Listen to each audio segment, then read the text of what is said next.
when I think of digital assets, so this is really, I heard some of the other presentations. My perspective here is more of a practitioner's perspective as it relates to finance.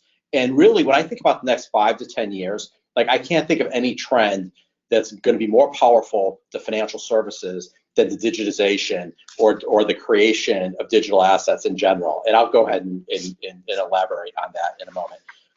So let me start off. I'm going to start off by highlighting some trends, and then I'm going to speak to digital cash, and then I'm going to talk a little bit about payment platforms very briefly, just to bring out a couple points, and then I'm going to talk about our perspectives at State Street, like how we're seeing it and how we're evolving.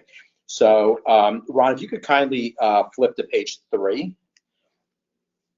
The way we view, like thinking about trends, big picture here, as Ron showed, right? It's no longer Fort Knox. That would be the left hand side of this page, where physical assets were custody and safe kept literally in concrete and steel vaults.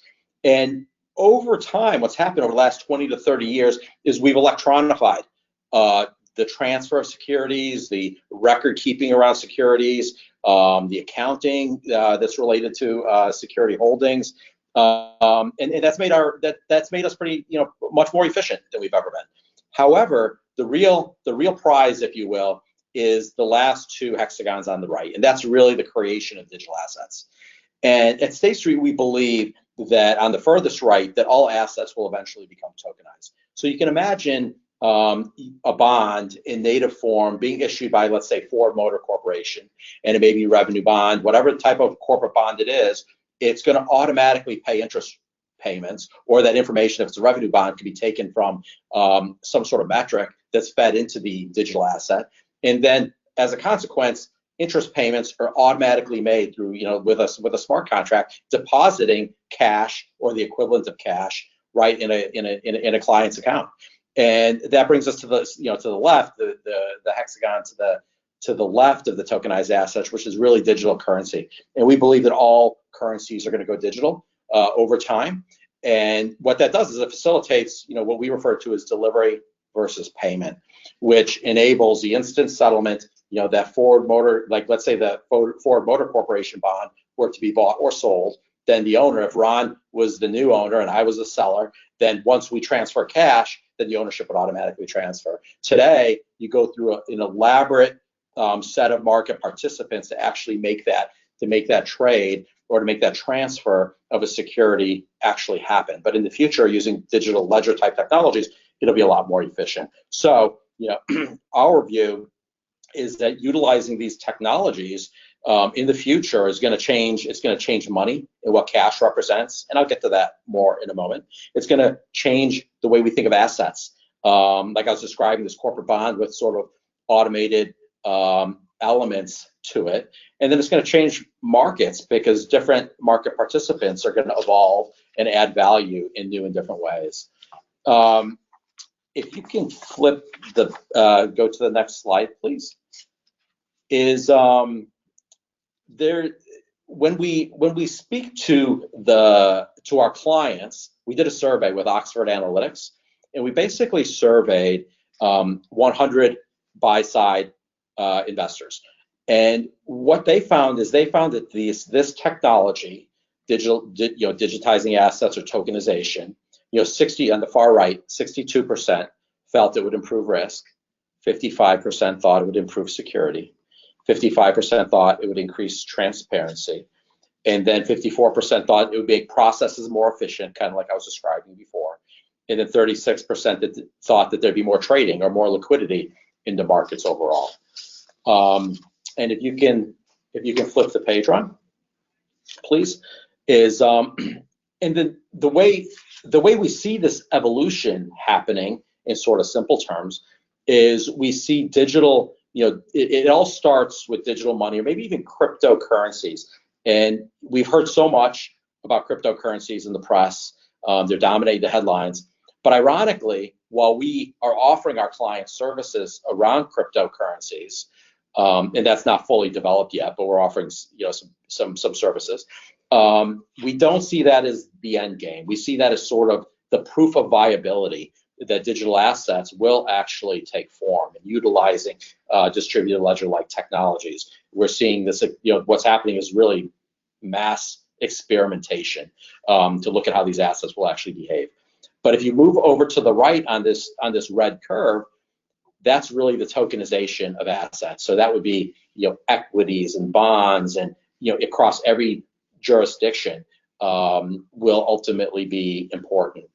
And the opportunity that we see here again is about increasing efficiency, because now all of a sudden everything happens automatically, and it doesn't take a lot of market participants to actually initiate that activity. It'll improve liquidity, as I mentioned earlier, the trading, and it'll improve transparency. Because if you think about, I'm going to get to this in a second, but if you think about distributed ledger type technologies, the way we see it is in the olden days when there was a vault that actually secured an asset. In the future, it's going to be technology and cryptography. And that security that's provided by the technology and cryptography will basically allow multiple participants to be arrayed around the network and be able to take information that's relevant to them. So now all of a sudden, a regulator can look in and look at actually who the owners of securities are, to make sure that there's the proper identity and proper regulatory or compliance type scrutiny passes muster. You can see central banks. Central banks all of a sudden, when you think about them creating stimulus to try to fuel an economy or to start up an economy, they can actually watch. If you think of the financial crisis of 2008, they could actually watch a stimulus get into the economy and make it past the central banks and through to the end consumers, or not. And if not, then they can try to apply other measures. Today, they push it, but they're not sure about the efficacy, and they try to look for metrics to evaluate that sort of second or third hand. So now, that's the utopia as we get towards tokenized assets, both securities and cash. But there's challenges. And Ron, if you could kindly forward one more page. The challenges are, starting in the upper right around 1 o'clock, is these assets are very nascent. They're still emerging. They're being developed. There's all kinds. You read in the press every day about a new group of consortium members that come together to try to solve some sort of problem. So there's a lot of experimentation, which kind of leads you to the next, around 3 o'clock, the investment quality of assets. So it's still a bit unproven, even with crypto being the viability of digital assets. People are still, there's a lot of question marks around how these instruments will behave. I mean, some people think that crypto could be used as payments. I don't know. I was talking to someone this morning. If I were going to buy a Tesla, and I was using crypto, the underlying denomination of the car is not, it'll cost you X number of crypto of Bitcoin. It'll cost you $80,000. So it's still benchmarked against a real currency. And and would you really want to pay for that Tesla using a currency that's very volatile, right? And that may settle down. But what we're seeing with our clients is less about payments, but more of a store of value. So, they would like to add, some clients would like to add to their portfolios crypto or digital, cryptocurrencies as a way to maybe hedge against inflation. So then that brings us to around 5 o'clock, the regulatory ambiguity. So across the globe, there's still a lot of question marks as to how the regulators will treat these assets.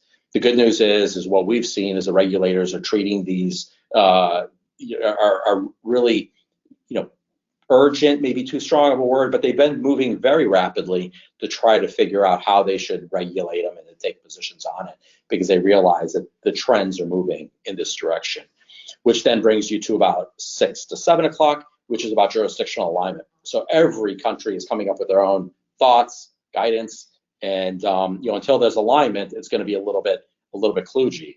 And then there's governance, how do you govern them? And then there's interoperability as different blockchains emerge, maybe by different asset type, maybe different jurisdictions. China's creating their own digital currency on their own DLT. How do you bring these technologies together so that you can interoperate in a way that actually harnesses the efficiency that I described earlier?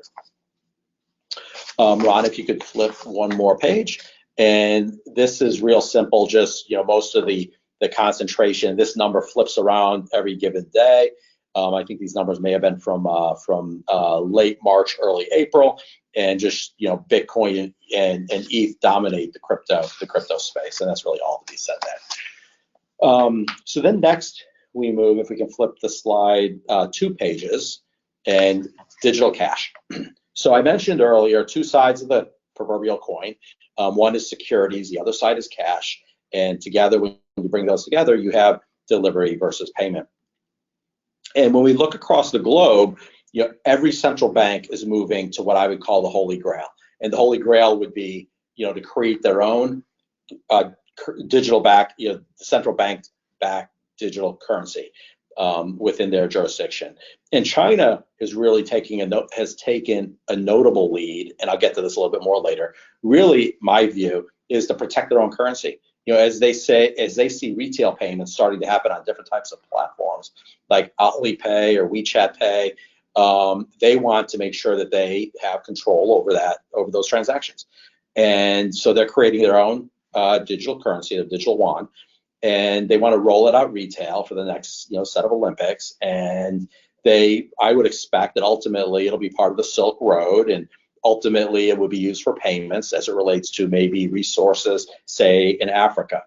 And as this all emerges, if they're first to do this, I think there's a certain amount of efficiency that is driven because it's digitized. But this in turn would put pressure on other central banks to want to make sure that they have a digital representation of their currency, just so that no one is beating anyone else in the domination of payments. So, and the central banks, what I would add is I kind of bopped a little bit between payments and delivery versus payment.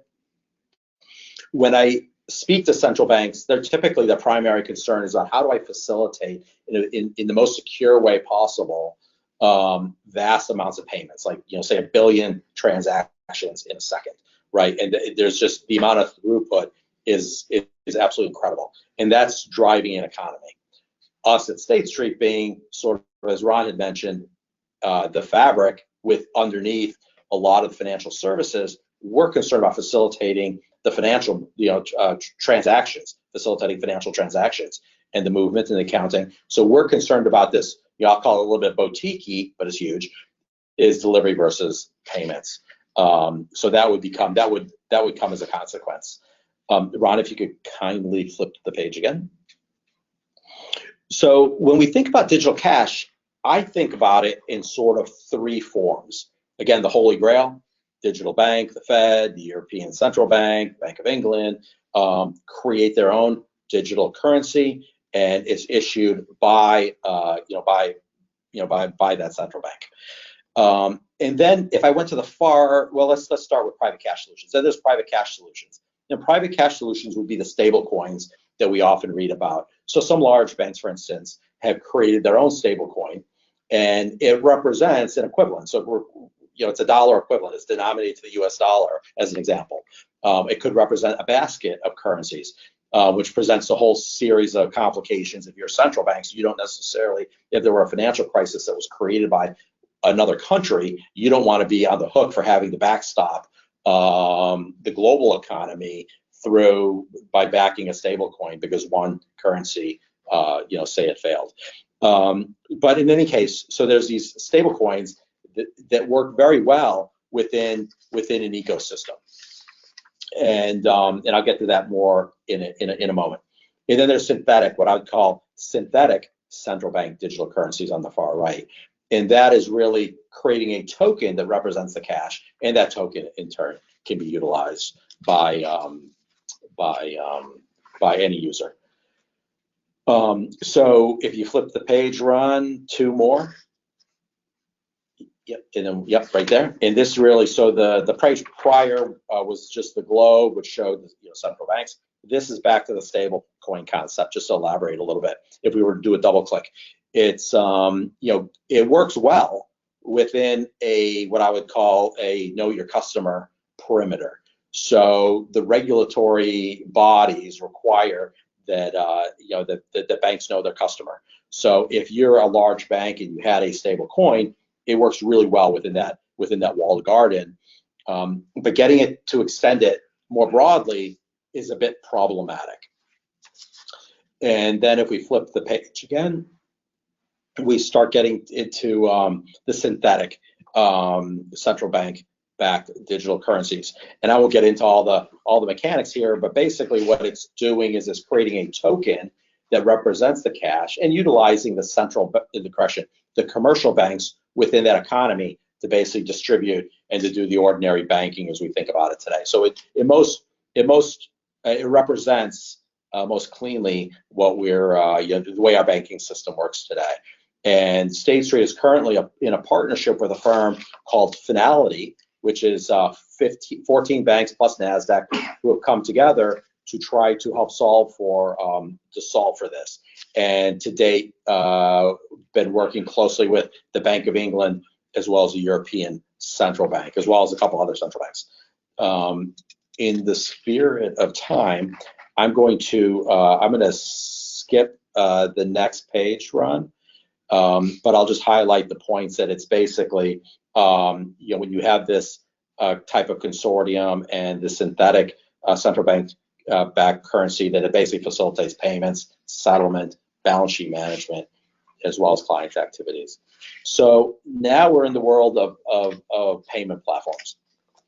And I had mentioned briefly, and this really is just to show what's happening, and I won't get into a lot of detail here, what's happening retail-wise versus wholesale-wise. And really the important takeaway here is there's been very few moments in financial history where trends in retail are actually driving the actions in the wholesale markets. And I mentioned earlier on the lower left-hand side, which you see some logos there for Alipay and WeChat Pay. Again, that's putting pressure on, say, the Chinese central banks to want to make sure that they're leading and not, letting their economy fall into hands that they may not want. So you have this interesting dynamic that's happening, and it's happening everywhere, across every jurisdiction where there's a lot of trends in retail. This spirit of fintechs that are unleashing all these trends and is rippling back into the wholesale markets. And then what I wanted to do was, if you can click forward 2 slides, Ron, I want to talk about State Street's perspective. The page the part on the left was really intended to highlight what I was kind of introducing earlier, and that is really when you look at the technology. At the center is basically the technology and the cryptography, and then arrayed around that technology is going to be auditors, buy-side firms, broker-dealers, regulators, investment banks, issuers. So everyone's going to be arrayed around this and utilizing the same information. And actually, Ron, if you could just go forward 1 page, and then we're going to come backwards. This page actually highlights the same point, but actually it's a bit of a compare and contrast today versus the future. And on the left-hand side, it shows today's world, where, and this ties back into my introductory comments about, we're in this moment which I call electronification, where information is being moved back and forth throughout our industry. And you can see here this very linear arraying of market participants that go right from asset issuance to trading, to post-trade operations, record keeping, the securing and maintenance of assets, as well as the maintenance of the obligations that underlie those assets. And if you just think about trading again, Ron wants to sell a security to me. Well, Ron, we get linked up through technology, or maybe Ron goes to a broker, the broker goes to an exchange, I in turn do the same thing, and then we agree on price, and then it gets executed. Communication instructions are sent back. There's a whole elaborate process for the movement of cash on the other side of it, and that whole process can take 2 to 3 days. In the future, on the right-hand side, where the technology sits at the center, and we're using common technology, all this stuff will be just like check, check, check. Ron does something, I do something, check, check, and then the transaction's done. Cash is moved. So everything's going to happen in absolute real time. And that in turn, flows back to the left-hand side in the sense that participants that have a discrete function today may not have a function in the future. So, the financial technology will change a lot of what we see today. And not to, preclude, one of the things that we see within the industry is the number of reconciliations that happen. Every step in this process that I briefly described on the left-hand side of the page is accompanied by a set of reconciliations every time information is moved. Every participant, because it's so valuable, is checking, like, is this information the way I think it should be? It is, okay, fine, let's continue the process. And if it's not, then you have an exception process. But again, on the right-hand side of the page, you won't have those reconciliations because it'll be agreed once and for all. So if we can actually go back one page, Ron. And that shows, with the way we think of digital asset servicing in the future is we think of the cash piece, which we talked about, the custody and post-trade services, which is sort of the maintenance of the assets. We think of token issuance, again, down around 5 o'clock, is the actual pushing into the, is actually issuing, a security. So if it's a corporate bond, that would be issued on a token. And then the actual trading, the research, the analytics that go around those instruments would accompany the trading, the research, and analysis. So that is pretty much it in a nutshell. I don't know.